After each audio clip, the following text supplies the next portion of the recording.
Hey everyone out there, and we're back with another episode of the AC podcast. And good news, my voice is back full strength. Miss my voice because Lord knows I couldn't put the same amount of energy in, but I didn't want to cheat you guys last week, so I gave it to you anyways. This week is going to be a fun week because we got a lot on the docket today. So I will start off with the Steelers and the impressive win that they got yesterday, but I'm going to start off with the Cowboys because I was just disappointed. I was very disappointed. So the Cowboys, we got them on the docket. We got the Steelers defeating the Rams, of course. The Bucks defeating the Cardinals because I know I got a Bucks fan that wants to hear about it. Falcons shockingly defeating the Saints. Saints fan, talk to her. I know she wants to hear about that. Then I'll give you my top 5 winners and losers. Also give you the Monday Night Football preview because we got an interesting game on the docket with the Seahawks and the 49ers match up against each other. That's going to be a treat to watch. And then I'm going to get into a couple fan questions. And that's going to be a wrap for the show. But you guys know where we're starting. These Dallas Cowboys. America's team, as some of y'all sickening, disgusting fans like to say. This is not what America prides itself on. Losing. Cowboys haven't won anything in a long time, and we continuously call this team America's team. You fans, you sicken me. It's you Cowboys fans. You guys just sicken me. You sicken me. Oh. We're America's team. We're America's team. What? Losing? Having a Super Bowl in a quarter century? 2 playoff victories in Lord knows how many years? This isn't America's team. This isn't great. This is trash. And yet again, Cowboys find a way to lose. Cowboys find a way to lose. There's some reports that came out yesterday. I'm going to get to that too, because I'm going to get to Dak Prescott. But this is all about Dallas Cowboys. Vikings, they were impressive. But this loss is more about what the Cowboys didn't do, to me. Dak yesterday, impressive. 28 of 46, 379 yards, 3 touchdowns, and interception. Interception shouldn't even have counted because he's just trying to heave up a Hail Mary. Zeke yesterday went nowhere fast, 20 rushes for 47 yards. And the Vikings, going into the game, knew that they had to stop the running game because everybody knows that Cowboys are a running team. If you let Zeke get out the gate and start running all over you, Cowboys are going to play action you to death, and they're going to start getting deep and intermediate shots all over the field. And the Vikings were determined not to let that happen.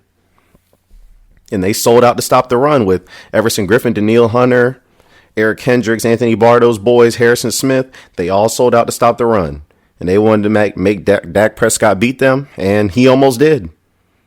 Kirk Cousins wasn't bad. 23-32, 221 yards, 2 touchdowns. Had the Vikings up 14-0 before Cowboys came storming back. But this game was really about Dalvin Cook. Dalvin Cook was special yesterday.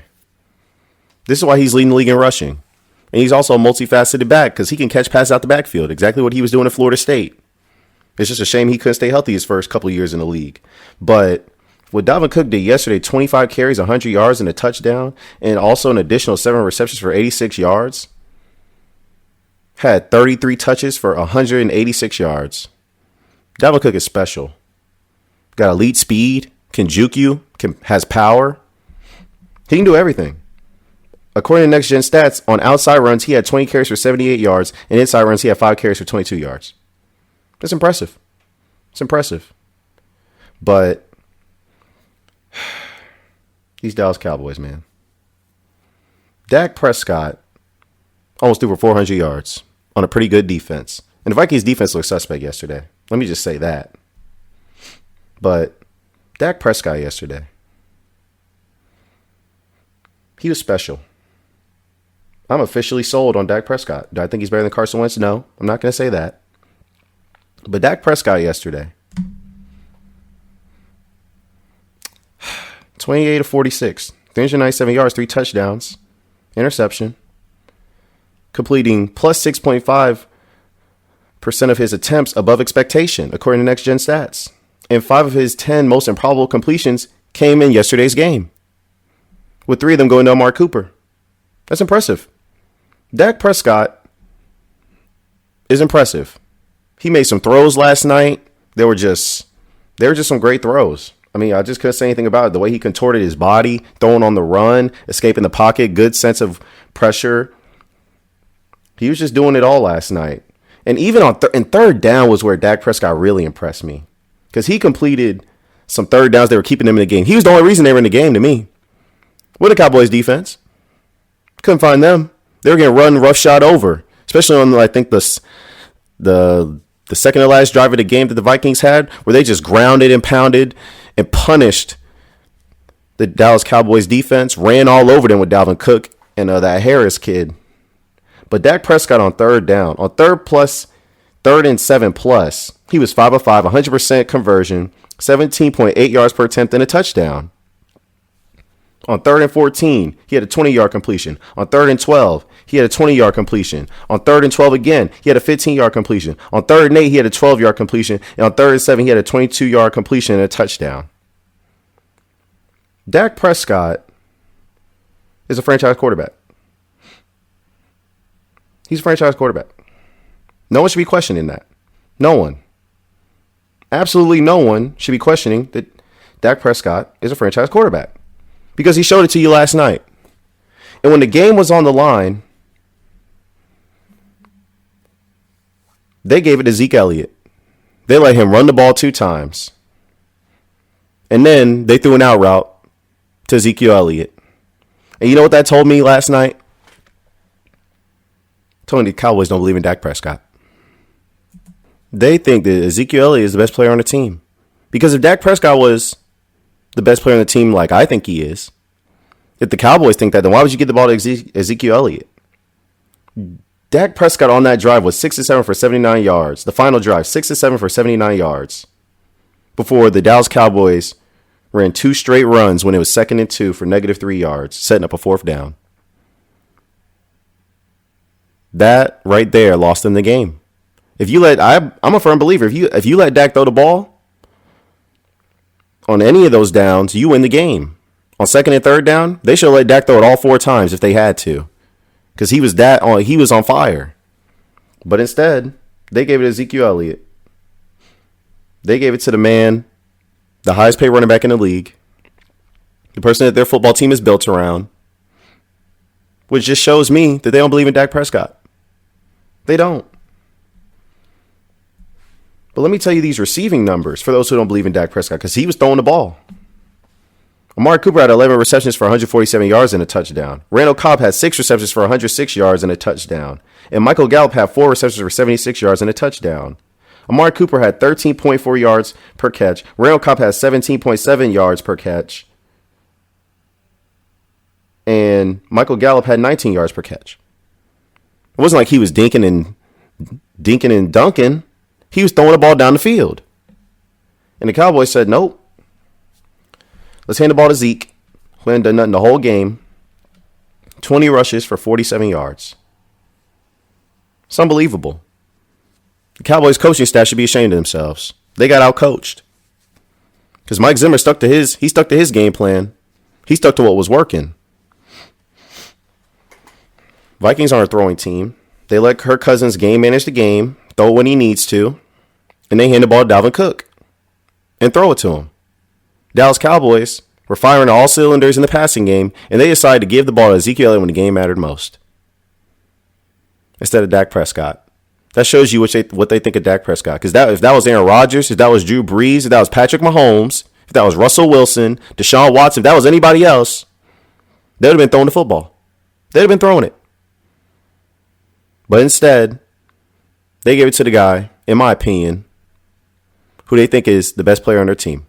It's not Dak Prescott, it's Ezekiel Elliott. They went to Zeke on 3 straight plays and didn't get a conversion. Shame. What a shame. So the Cowboys got a lot to figure out because they don't look good right now. Tied with the Eagles atop the NFC East. You know, they have the tiebreaker. But I'll move on because the Steelers yesterday defeated the Los Angeles Rams. And this was one of the games I had marked on the Steelers schedule that I was like, this is one of the games they could possibly lose. That and the Ravens game. The rest of their games are pretty winnable. But yesterday, the Steelers defeat the Rams 17-12. Steelers went down 7-0 very quickly in the game because Marquise Pouncey snapped the ball over Mason Rudolph's head, and Dante Fowler took it in for a touchdown. Mason Rudolph and the offense, they weren't impressive to me. They weren't impressive. Especially after the defense was helping them out, giving them 4 turnovers total on the game. But Mason Rudolph was pretty good. 22 of 38, 242 yards and a touchdown. But overall, I just wasn't impressed with the offense. Couldn't get a running game going. And offensive coordinator Randy Fichtner, what the heck are you doing? What was your game plan? To run the ball at Aaron Donald? You were running the ball at Aaron Donald and you were getting the same result. Run stuff, tackle for loss, 1 to 2 yard gain. That's what you were getting. There was no threat of a run game from the Steelers. 27 attempts for 42 yards. That's abysmal. That's absolutely abysmal. It's less than 2 yards per carry. You just can't make this stuff up. You're running right at Aaron Donald expecting what? And then you try to run a play action deep shot and got Mason Rudolph sacked for a safety inside your own 5 yard line. What kind of idiotic stuff is that? I don't get it. I don't get it. It was just an anemic game on offense. Mason Rudolph threw an impressive fade route to James Washington. That was nice to see. But the Steelers had 5 drops. Vance McDonald dropped a couple. Juju Smith-Schuster dropped one. Deontay Johnson dropped one. Jalen Samuels dropped one. It's just like Pittsburgh Steelers offense got to help this defense out. I'm going to get to the defense later because they're one of my top 5 winners. They showed me something special yesterday that I'm going to have to talk about because I referenced it in an earlier episode. Something they had to show me to convince me they're an elite defense. But this game ultimately came down to Jared Goff and Sean McVay. Because they had 2 weeks to prepare for this game. And the Rams, when they had 2 weeks to prepare, don't seem to know how to muster up any offense. They had 2 weeks to prepare for the Super Bowl, scored 3 points. Had 2 weeks to prepare for this game, coming off a bye week, scored 3 points versus Steelers. Because they got a defensive touchdown, they got a safety. That's 9 of their 12 points right there. Only other drive they had was a field goal where they went up tempo, but they only got a field goal out of that. Jared Goff, in those 2 weeks to prepare games versus the Steelers and in the Super Bowl, in total, 41 to 79, 5.97 yards per attempt, 0 touchdowns, 3 interceptions, and 427 on third downs in those 2 games, 15%. The Rams embarrassed themselves last night. They're not a Super Bowl contender. They're not even a contender. They look like a fiasco right now. They're like an absolute fiasco. They traded 2 first-round picks for Jalen Ramsey, but their biggest problem last night was the offensive line, giving up 4 sacks. Their second biggest problem was Jared Goff, who was 22 of 41 for 243 yards and 2 interceptions. A 13.4 QBR. What a disgrace. What a pathetic performance that was by Jared Goff. What a pathetic performance. That was embarrassing what he did last night. Him and Sean McVay, they got to figure it out. And it's not like they were down by 20 in this game. Why weren't they giving Todd Gurley the ball more? Only 12 carries for 73 yards? Either Todd Gurley's hurt or I don't know what else it could be. Because why is he not on the field? Why is he only getting 12 carries? Todd Gurley was an MVP candidate last year, running the ball and catching it. And all of a sudden, we can't find him. Where's he at? He's just mysteriously fallen off the map. I don't get it. What is Sean McVay and Jared Goff doing? Because Jared Goff got his money. Highest paid quarterback in the league. And we can't find you? Rams offense yesterday, 1 of 14 on third down. 0 of 2 on fourth down. 3 points on offense. And Sean McVay supposed to be some innovative play caller? No. But let me give credit to this Pittsburgh Steelers defense. Because they had 4 sacks yesterday. 4 forced turnovers. Minka Fitzpatrick is special. I have to leave this graphic up the whole time I'm talking about the Steelers because Minka Fitzpatrick, man, he's just special. He has completely changed this Pittsburgh Steelers defense. He completely changed it. I've never felt so vindicated in my life about the Steelers trading for someone. Because I didn't think there was a snowball's chance in hell that they would trade for him, especially after Ben Roethlisberger went down. But then once we did trade for him, I was pacing in my room like a madman when I got the news. I was pacing my room like a madman while I was watching the Browns and Jets game. I looked like a complete fool pacing in my room because Lord knows I've been praying that the Steelers have a defense, mostly a secondary, for the last 6 or 7 years. Couldn't draft corners to save their life. Didn't have any competent safeties. But now, with Minkah Fitzpatrick, according to Next Gen Stats, since acquiring him in week 3. Let me backtrack. Weeks 1 and 2, the Steelers' deep pass defense. Teams were completing 4 or 7 passes, 22 yards per attempt, and had 3 touchdowns and 0 interceptions with a passer rating of 141.4. But since Minkah Fitzpatrick has arrived, teams have completed 3 of 15 passes for 5.6 yards per attempt with 0 touchdowns and 3 interceptions, a 10.8 passer rating. This man has completely changed the Pittsburgh Steelers defense.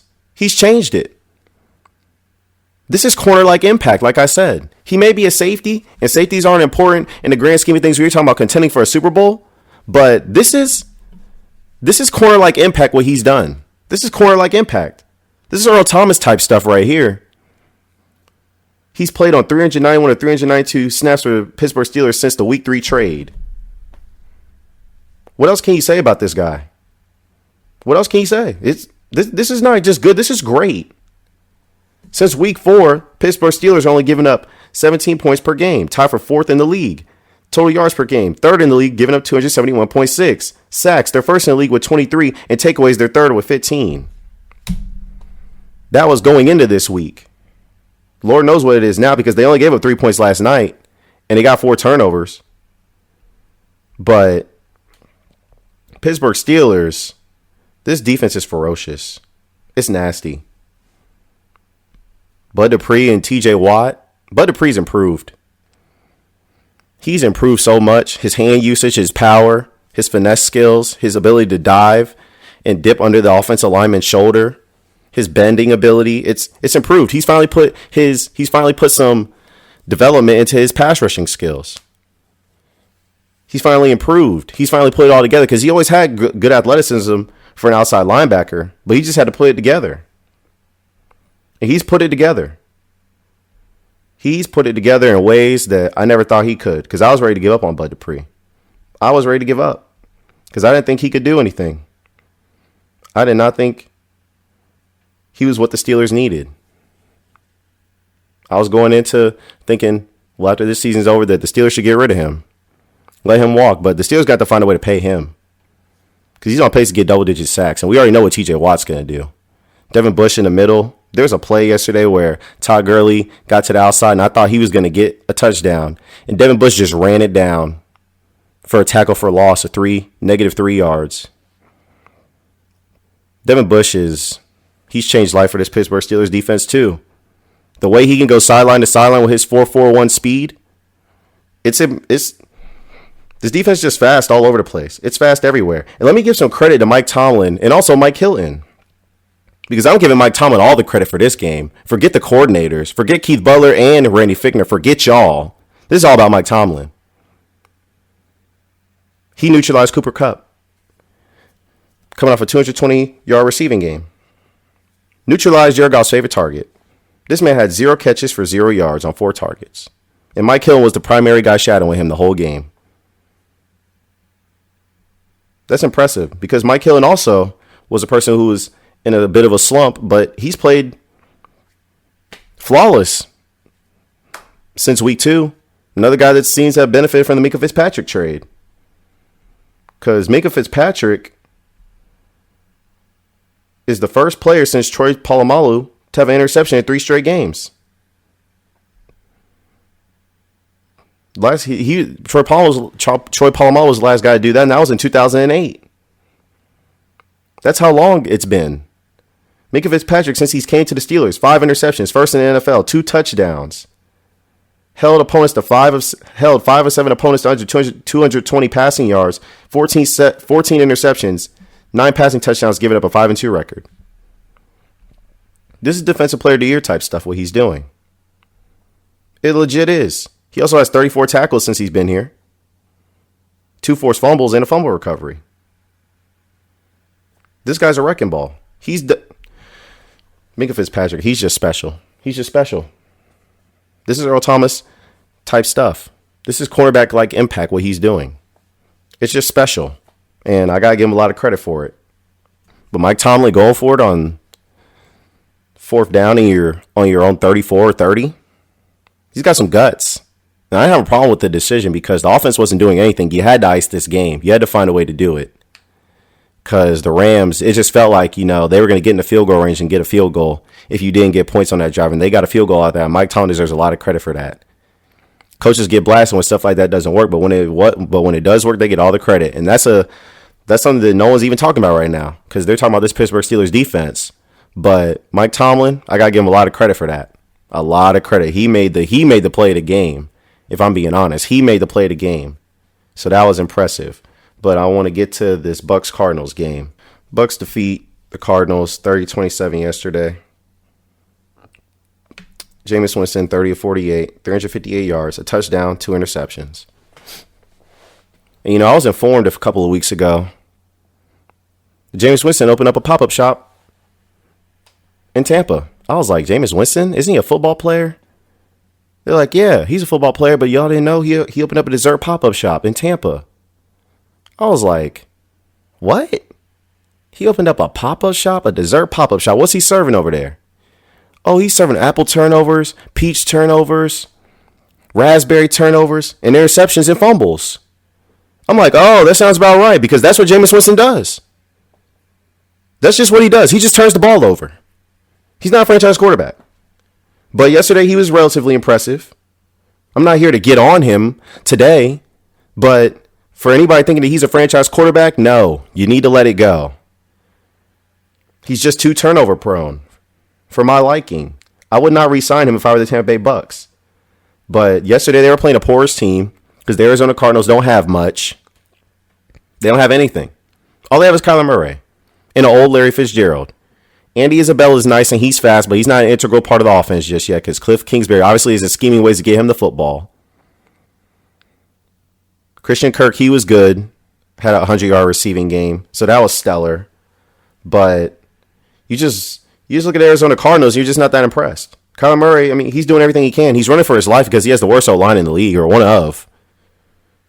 27 of 44 for 324 yards, 3 touchdowns, an interception that wasn't his fault. And the Cardinals could have easily won this game if Max Williams had any type of hands and caught a touchdown pass that should have been caught on 4th down. But you just look at the Arizona Cardinals and you just can't make this stuff up with them. Their defense is horrible. It's in the bottom and everything. They're 30s and everything. And the Bucs defense is right there joining them except for against the rush because they're number 1 against that. But these are just 2 bad teams that are matched up against each other. And if we're being quite honest, Bucs aren't going anywhere. They're not going anywhere. Let's just keep it all the way real. They're not going anywhere. Not with Jameis Winston. Not with this porous of a secondary. They're not going anywhere. I had a feeling the game would be like this. A game where both quarterbacks throw for over 300 yards. But from the Bucs angle, this is just not good. They scored 30 yesterday, but Jameis Winston, it just wasn't a good day. He had a 44.3 QBR on a scale of 0 to 100. It's not even average. You just can't make this stuff up with the Tampa Bay Bucs, man. I'll move on because I want to get to their divisional opponents, the Falcons and the Saints. Falcons defeat the Saints yesterday, 26-9. What a disappointing performance that was. The Atlanta Falcons came into this game as one of the worst defenses in the league. And how in God's name can you only score 9 points against this defense? And how can you give up 6 sacks to this defense? According to Next Gen Stats, entering Week 10, the Falcons ranked 31st in team pressure rate, 19%. And the Saints allowed the 4th lowest pressure rate, 22%. Yet, yesterday, the Falcons generated pressure on 35% of Drew Brees' dropbacks. Adrian Claiborne, 8 pressures, a sack. Vic Beasley, 6 pressures, 1.5 sacks. Grady Jarrett, 3 pressures, 2.5 sacks. And Takaris McKinley, 3 pressures. One of the sacks isn't noted on here. But needless to say, Atlanta Falcons were all over Drew Brees. How can that be? With a talented O-line like this. Drew Brees didn't throw a touchdown pass yesterday. 32 of 45 for 287 yards. Yeah, no run game. You only ran the ball 11 times. What the heck, Sean Payton, are you doing? Kamara only touched the ball 4 times. Michael Thomas had over 150 receiving yards. But yesterday, you just had 12 penalties, 3-12 on third down, and you had 6 sacks. What a sloppy game by the New Orleans Saints.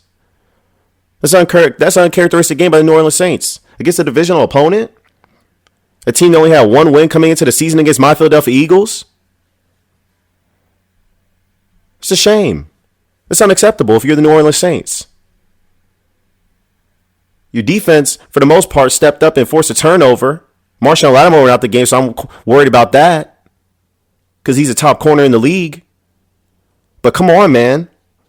Sean Payton, you're an offensive mind. You only scored 9 points against one of the worst defenses in the league. They were getting thrown all over the field. They were sponsored by Skittles, giving up rainbows all over their head in the secondary. And you couldn't score on them? This team? It's unacceptable. I have concerns about the Saints because Drew Brees is limited throwing the football down the field. Michael Thomas is a guy who's going to beat you 10 to 15 yards down the field. He's an elite receiver. I give him his respect. He's earning his contract that he got extended for coming into the season. He's no joke. I think he's even leading the league in receiving yards. I haven't checked that, but I will.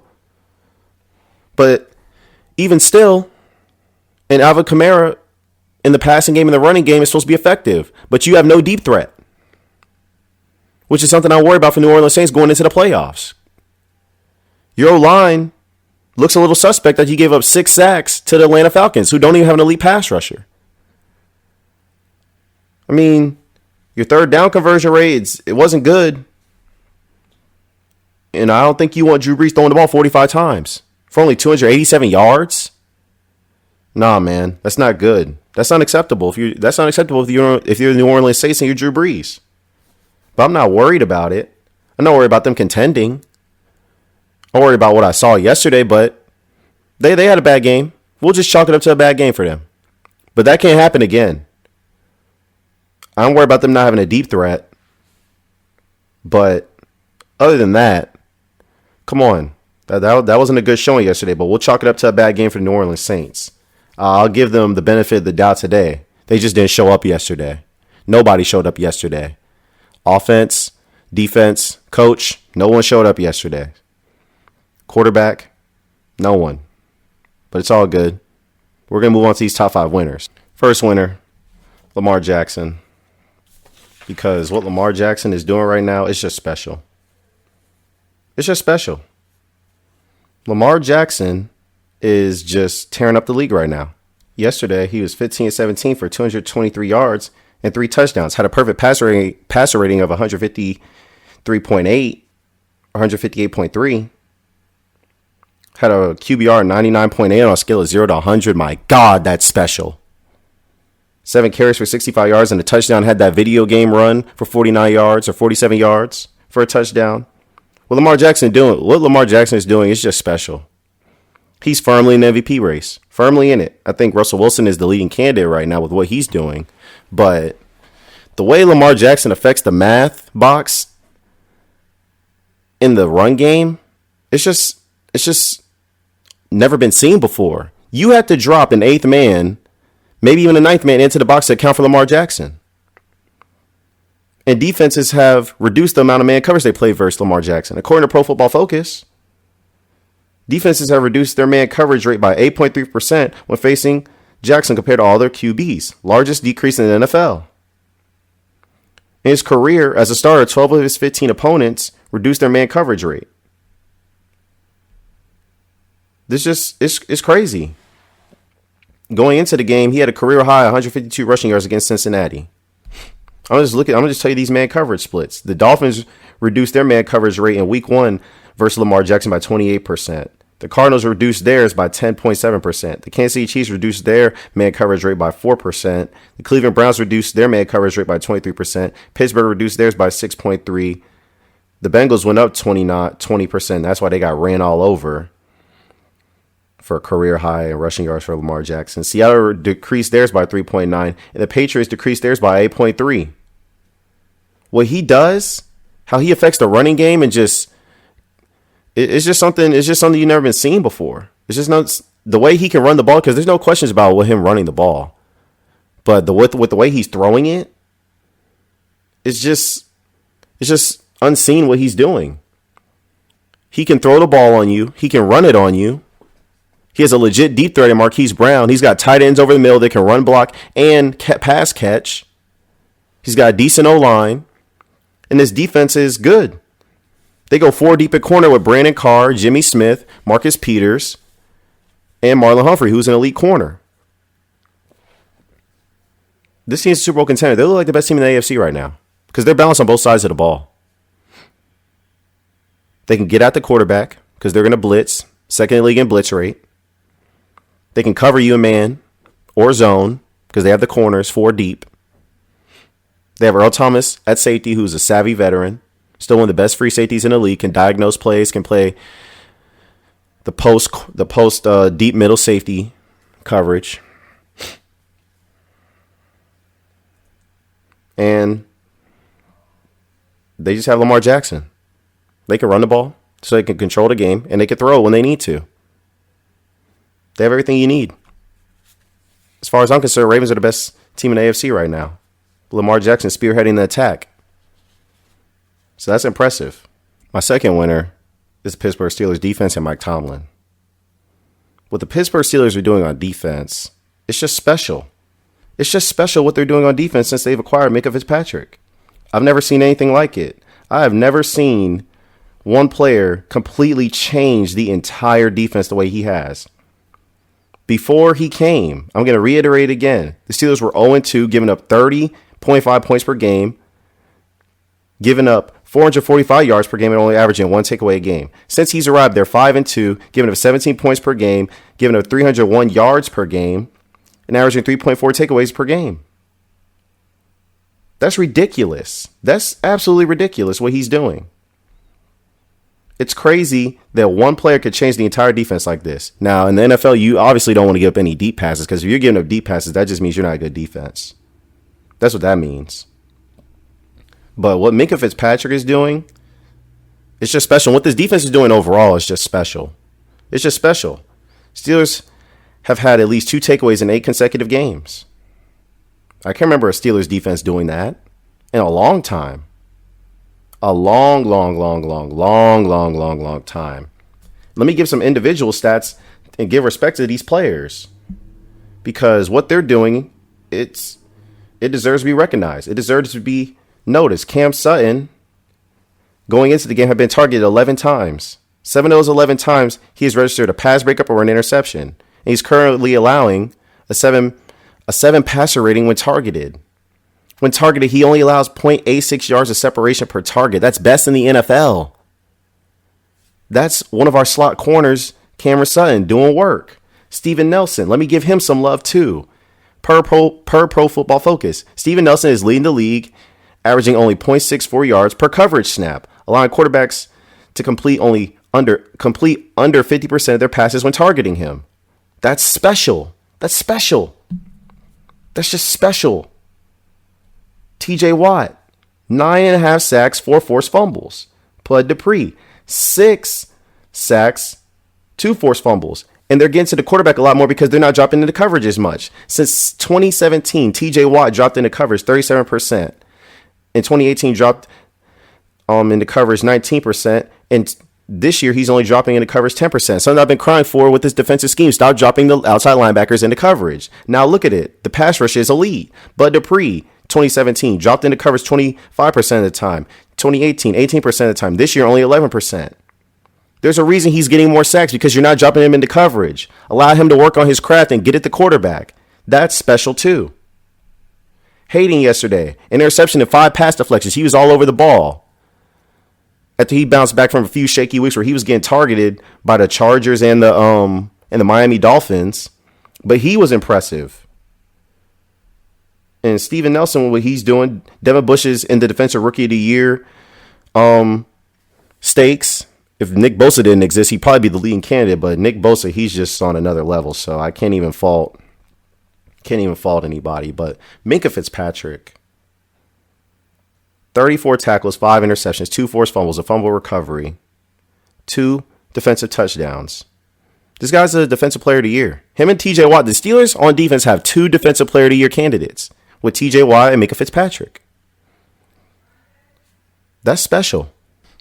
Everywhere you look, people are producing on this defense.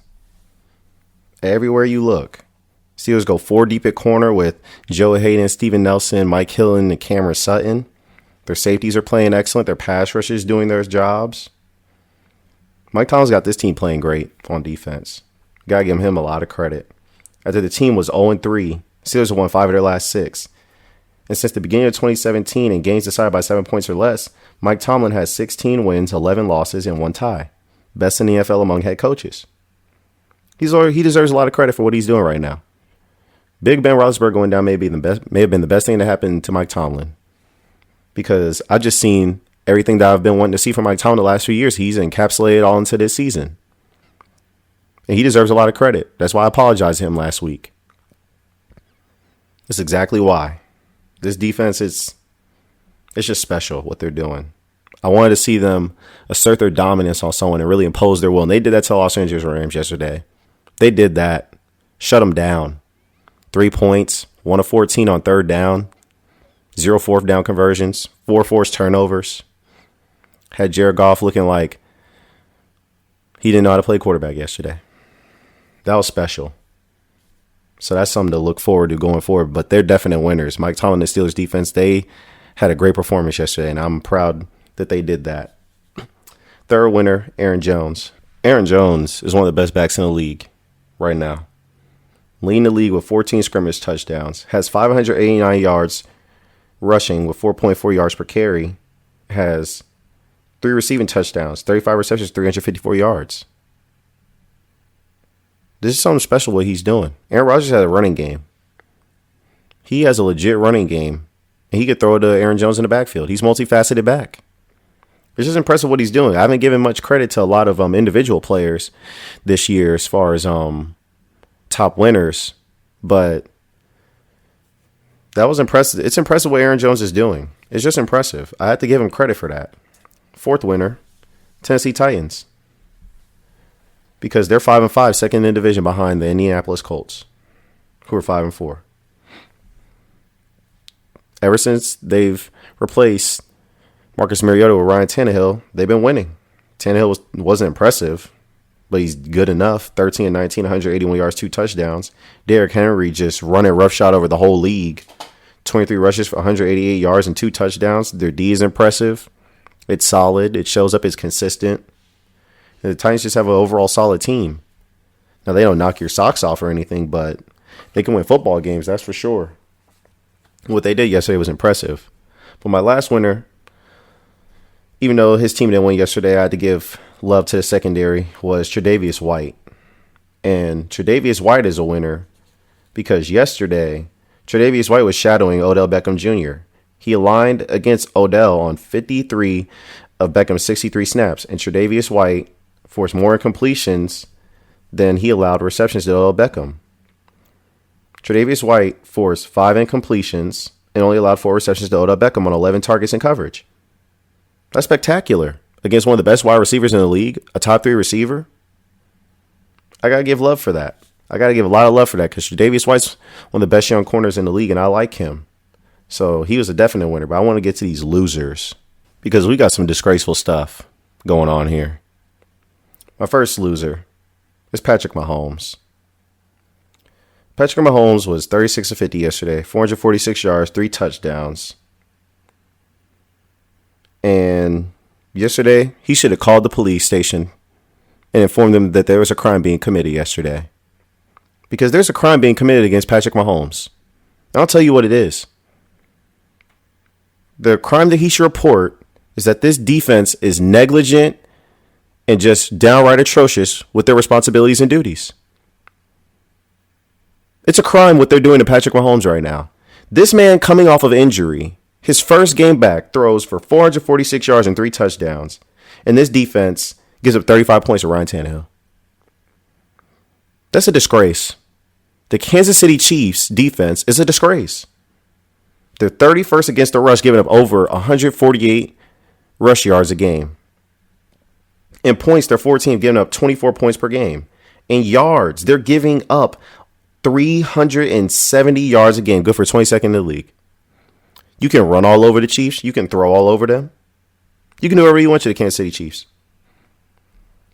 The Chiefs pass rush had improved when Mahomes got hurt in week 7.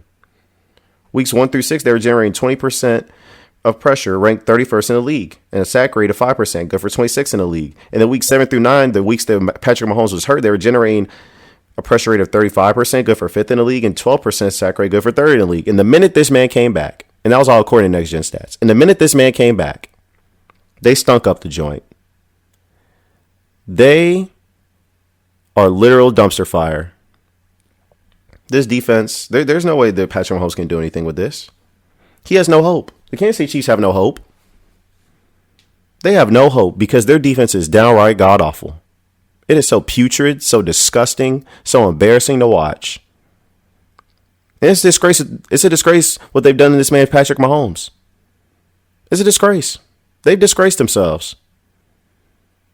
The Kansas City Chiefs, when their season ultimately ends, because they're not going to the Super Bowl, there's no way, there's not a snowball chance in hell they're going to the Super Bowl with this pathetic of a defense.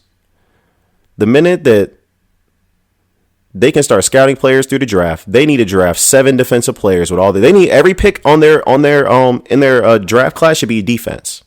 They should not pick one offensive player because they have plenty of offense. Travis Kelce, Travis Kelce, Tyreek Hill, Sammy Watkins. You got Mecole Hardman, Damian Williams, LaShawn McCoy. No, you don't need any offense. No. You need to draft straight defense because this defense is downright god-awful. It's a disgrace. It's a disgrace. It really is. I don't have anything else left to say about it because it's just pathetic to watch. I can't believe that they have a quarterback this great and they can only have at least a respectable defense, not even a middle-of-the-pack defense. It's just embarrassing what they do. It's just embarrassing. But it's even more embarrassing. My second loser is Jared Goff and Sean McVay. Because we need to call in something else to the police station. We need to call in an APB for Jared Goff because we can't find him. We know where his $110 million is though. It's in the bank account. But we can't find Jared Goff. We need to report him missing because we can't find him. Where has he been? Where is he at? Because in the last 16 games, Jared Goff has completed 362 of 608 passes, 63%. Has 4,256 yards, 7 yards per attempt, 17 touchdowns, 16 interceptions, a 79.2 passer rating, 29 sacks, 5.75 average net yards per sack, has 3 rushing touchdowns and 16 fumbles. That's disgraceful. That's embarrassing. That's the last 16 games of Jared Goff. Nothing. You've got nothing out of him except mediocre quarterback play. 17 touchdowns and 16 interceptions, a 79.2 passer rating, only completing 63% of your passes for 7 yards per attempt. Had a 13.4 QBR yesterday. 1 of 14 on third down. Sean McVay and Jared Goff. You had no rushing. Your rushing offense is 20th, Sean McVay. Where's Todd Gurley at? Is he not healthy? I don't know. I don't get it. Have you been figured out? You were the boy genius a couple years ago. And now we can't find you. Where's the offense at? You traded 2 first-round picks for Jalen Ramsey, but you didn't address the offensive line. The Rams, they don't look like they know what they're doing. They're a top-heavy team with no O-line, so you can't even get the ball to these receivers. You have no running game because you're ranked 20th with 96 rush yards per game with the highest paid back in the league and one of the best backs in the league. And now you have no draft capital. You have no draft capital. For 5 straight years, you won't have a first-round pick since 2016 until 2021. You have no high draft picks. If you haven't invested in this offensive line enough, because all their players regressed. Todd Gurley, we don't know whether he's healthy or whether he's just not getting enough touches. And everything in the Rams' offense is predicated off the run game. Everything. It's predicated off their inside and outside zone runs. And they can't even block. They can't pass block. They're not giving the ball enough in the running game. Jared Goff's an abomination. In Jared Goff's last 3 games, he completed 59% of his passes against Atlanta Falcons, 54.8% of his passes against the Cincinnati Bengals, and 53.7% of his passes against Pittsburgh yesterday. It's shameful. Jared Goff hasn't shown up. He hasn't. And on the season, he only has 11 touchdowns and 9 interceptions. That's Jared Goff. That's the highest paid quarterback in the league. So that's unbelievable. That's disgraceful. It's a crime what he's doing. It's a crime. We can't find him. He's missing. We need to put out APB for him. Third loser, Dak Prescott. Because the report dropped yesterday said him and the Cowboys didn't come close on a contract extension, so the franchise tag looks likely. The Cowboys franchise this man, they'll be foolish. And if they franchise tag him, Dak Prescott should sit out games. He should. He shouldn't play another game for the Dallas Cowboys if they franchise tag him until he gets a long-term extension. Because yesterday we saw Dak Prescott perform his behind off and the play calling let him down. And the team decide that he's not the best player on the team. I don't know what else that could tell anybody.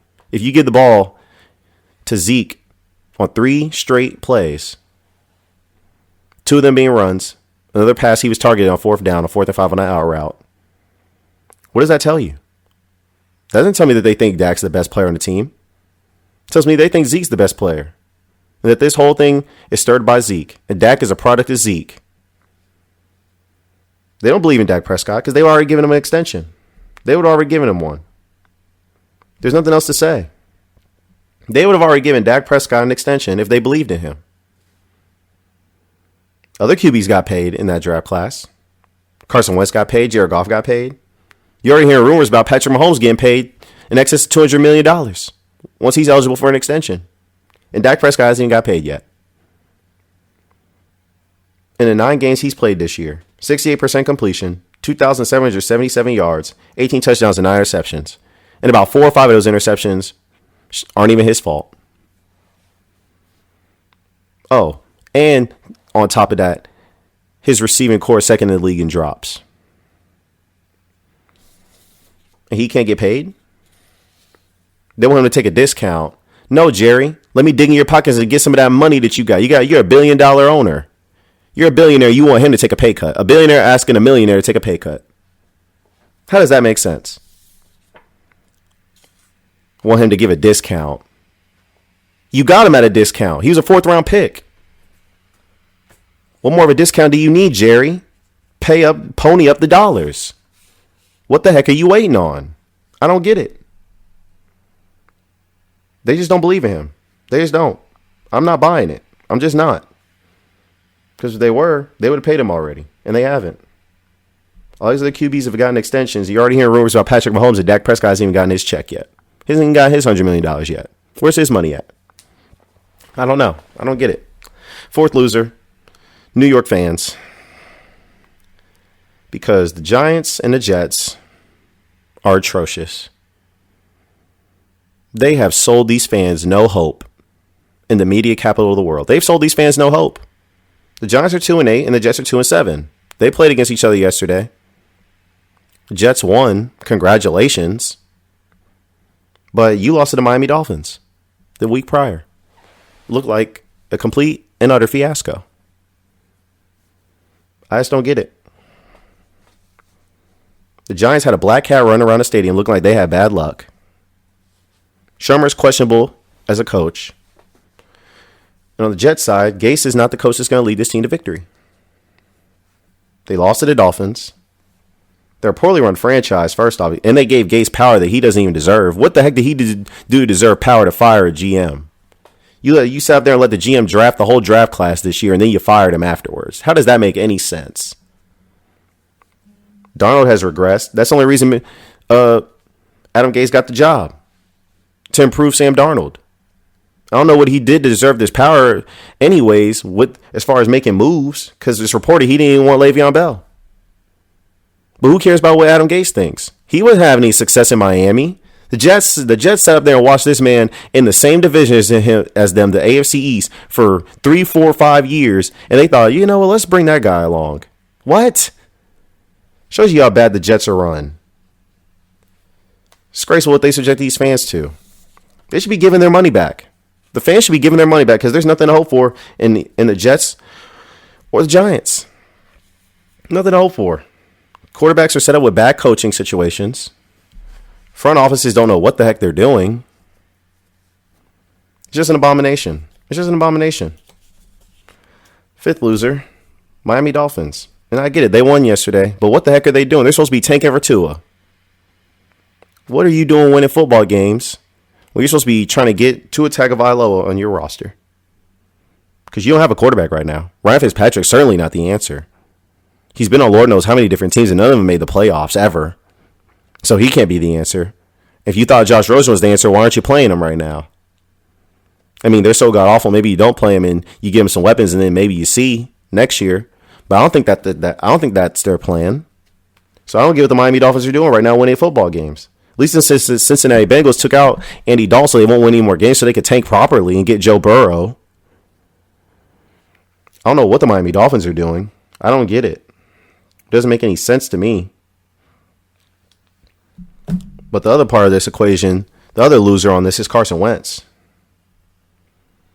Carson Wentz, and you guys may be wondering, the Eagles didn't play this week and Carson Wentz is a loser. I'm going to tell you why. Carson Wentz is number 2 rated quarterback by Pro Football Focus. Has 15 touchdowns and 4 interceptions on the season. And I venture to guess that he's the number 2 rated quarterback because they factor in drops, big time throws, which are clutch throws, and just expected completion percentage, because his completion percentage is only 63.7, but it would be higher if his receivers actually caught the ball. 19, 20 drops on a year. So I venture to say that's why he's the number 2 rated quarterback. But his receivers are leading the league in drops, like I said. That's number 1 reason he's a loser. Deshaun Jackson is out for the season, so he has no deep passing threat. He's also a loser because Cowboys are still the best team in the division. I don't care if they lost yesterday. They're still the best team in the division. Because Dak just has better weapons than Carson Wentz. And his defense is better, regardless of what you think of the Dallas Cowboys defense yesterday. Philadelphia Eagles defense, 16th against the pass, 18th in points. And their talent bereft on defense for the most part. I don't care that Jalen Mills or Ronald Darby came back. They're still roast-worthy. There's still marshmallows around the fire. S'mores to NFL quarterbacks. Quarterbacks see Philadelphia Eagles secondary on their menu, and they're like, yum, yum, yum, yum, yum, yum, yum, yum. So Carson Wentz, I don't know what he's supposed to do because he has like easily one of the worst receiving cores in the league. You have a bunch of guys in there. You only have a respectable guy. Any guy in the Dallas Cowboys receiving core would be the number 1 receiver on our team. Nelson Aguilar just can't catch. Alshon Jeffrey, he's just a guy. He's not good. Maybe Carson Wentz should drop anonymous quotes about him to Josina Anderson, see how they like it.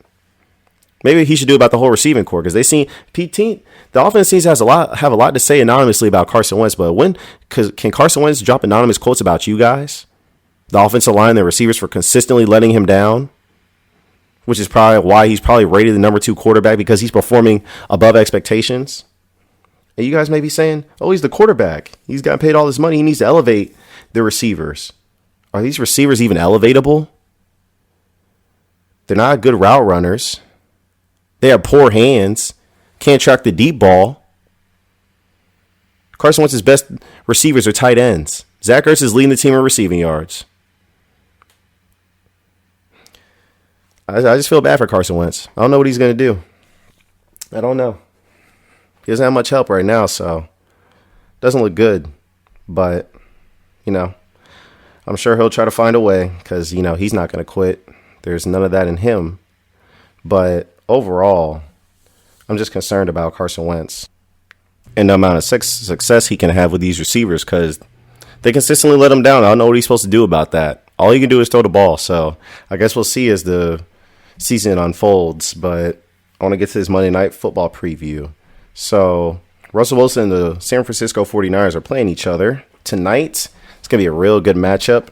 What I'm looking for in this game is it's going to be a battle of the running games because the Seahawks are an effective running team. San Francisco 49ers are obviously an effective rushing team as well. But it's going to be interesting to see the chess match between the San Francisco 49ers defense and the Russell Wilson-led offense, because Russell Wilson this year,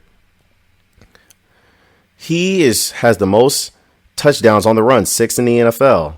11 touchdowns versus the blitz, 4 more than any other quarterback, and 545 passing yards outside the tackle box. It's just impressive what he's doing. He has 22 touchdowns, passing touchdowns, 118.2 passer rating in the fourth quarter. in comebacks, actually, this year. That is ridiculous. 4 fourth quarter comebacks, 22 passing touchdowns, 118 passer rating. Wow, that's spectacular what he's doing. But Russell Wilson, what's even more impressive that makes this chess match even more impressive is the fact that Russell Wilson leads all qualified quarterbacks in completion percentage versus expectation with a plus 7.3%, while the 49ers defense while the 49ers defense allows the lowest completion percentage versus expectation with a negative 10.2%, 2.7% more than the New England Patriots, who are negative 7.5%.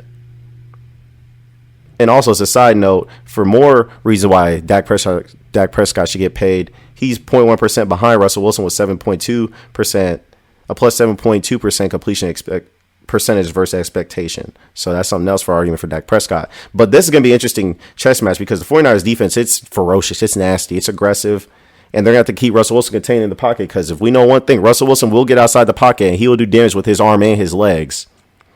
It's not like they have an elite receiving threat, but DK Metcalf and Tyler Lockett, they look great as a receiving duo right now. They can run the ball effectively. Rashard Penny, Chris Carson, obviously Russell Wilson. But I think this game is going to be one in the trenches in both the run game and the pass game, especially with the Seahawks offensive line, whether they can block the front four of Nick Bosa, D Ford, Eric Armstead, and DeForest Buckner up front. I think that's going to be the matchup that decides the game. I expect the 49ers to win this game probably around like 24-20 or 24-23. I expect it to be a close game with the defenses battling it out and a couple scores here and there. But this is going to be an interesting matchup. I'm looking forward to it. That is for certain. This is going to be one of the best games of the year, in my opinion.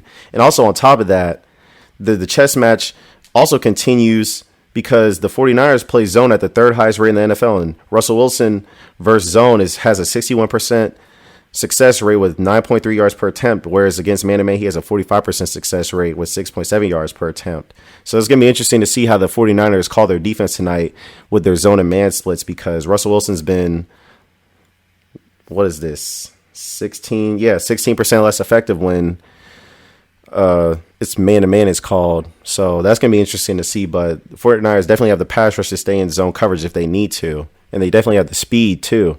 But so that's going to be an interesting matchup going forward. But I want to get to these fan questions. So the first fan question says, the only thing Deshaun Jackson is good at other than going deep is getting injured. Would you rather have the 6th-round pick you gave to the Bucks or be in the situation you are currently in with Deshaun's limited availability? Well, I'd rather have Deshaun Jackson because the way he affects defenses, it's just, it's just unparalleled. And he's still one of the best deep threats in the league, regardless of what you want to say. That's number one. Number two, a 6th-round pick. I don't know how much that really does for you, especially when Howie Roseman has missed on receivers higher than the 6th round. So I'm not convinced that he's going to hit on a receiver in the 6th round when the receivers he's chosen over the years are Jordan Matthews, Josh Huff, Riley Cooper, Nelson Aguilar, Mac Hollins. This year, J.J. Arcega-Whiteside over Terry McLaurin and DK Metcalf and Deontay Johnson. So I'm not really convinced that even if we had that 6th-round pick that he would know what to do with it. Overall, though, looking at it, even without that 6th-round pick, the Eagles still have another 6th-round pick that they got from the Falcons. So, that 6th-round pick is probably going to be higher than, it is going to be higher than the one that the Philadelphia Eagles sent to the Bucks because the Falcons have a way worse record than the Philadelphia Eagles, number one. But going back to the Deshaun Jackson point, he just affects the way you can play defense because you can't line up in man or he's going to run by you. You play zone, you have to back up off him, so that allows coverage, and sometimes you even have to bracket him or double cover him, so that dictates coverage elsewhere, which opens up the field for players like Zach Ertz, Alshon Jeffrey in the intermediate to short passing game, opens up the run game a little more, lightens the box load. So he just affects the game. It's sad that he's gotten hurt and he's not available for the rest of the year, but I would still rather have Deshaun Jackson, number one, because I just don't trust the GM and what he's drafted as far as receivers in the last few years. And touching on that drafting point, the GM, he should be looking at either Devontae Smith from Alabama or CeeDee Lamb to get in this receiving core for next year. I don't want to hear anything about any other receivers that the Eagles are looking at. You need to draft a receiver in the 1st round. I want the Philadelphia Eagles to trade up into the first round again. Get 2 first-round picks because they have plenty of draft capital. They have 10 picks, a first-round pick, a second, 2/3, 3/4, 2/5, and a 6. Yeah, you got enough draft capital to trade into the first round and have 2 first-round picks. So you could get CeeDee Lamb or Devontae Smith from Alabama and a corner. That's my dream scenario right there. I think that would be the best move to get someone like CeeDee Lamb or Devontae Smith and Trevon Diggs. That's dream scenario right there. Christian Fulton from LSU, one of those guys. But, yeah, overall, I would still rather have Deshaun Jackson rather than the 6th-round pick. That's a easy choice right there. That's no brainer to me. Second question is, what are your thoughts on the reports of the Steelers going after Le'Veon Bell?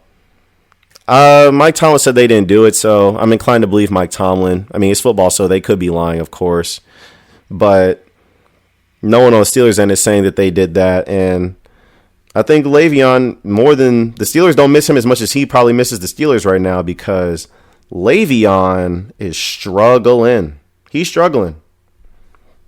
That's for certain. He looks like a fool leaving Pittsburgh, listening to his agent, holding out for more money. Because number one, he didn't even get the amount of money that he wanted to be paid like a number 1 running back and a number 2 wide receiver. And the most rushing yards in the game this season, he has 70. Trey Edmonds, the third running back on the roster, and Benny Snell have rushed for more yards in a game than Le'Veon Bell this year. Now, that's not of course, they're not better than Le'Veon Bell, but Benny Snell's rushed for 75 yards in a game. That's the most for him. And Trey Edmonds has rushed for 73, the most for him. Le'Veon Bell's only rushed for 70. He's with the sorry New York Jets who tried to trade him, and they're a poorly run franchise. Looked like he just made the wrong move overall. You'd rather be with that sorry team with a bunch of money than in Pittsburgh with a top 5 O-line. You had a top 5 quarterback at the time. You had the best receiver in the world at the time. You'd rather be in New York with that trash than in Pittsburgh. So that just shows that he made the wrong move there. So there's nothing else to discuss with Le'Veon Bell. He needs us more than we need him. So, no, I'm not really into those reports. I mean, he and his agent can say that, and Adam Schefter reported it, so maybe it's true, but I'm not inclined to believe it is. And even if it is true, I don't really care. That's more so about James Conner being hurt than the Steelers really wanting him back because they have no running game. So, mere bag of shells to me. Le'Veon Bell stuck in football purgatory with the New York Jets and their sorry selves. So that's all his fault. He's got no one to blame but himself for that. But I'm going to get out of here, guys. Got to go get some Chick-fil-A because the Bolts won, so I got a free reward from Chick-fil-A. Thank you, Chick-fil-A. Love you guys so much. Yum, yum, yum. But I'm going to get out of here, guys. Appreciate you guys for listening. If you have any more questions, leave them in the comments section under this episode. I'll answer them. Until then, I'm out. See you guys next Monday.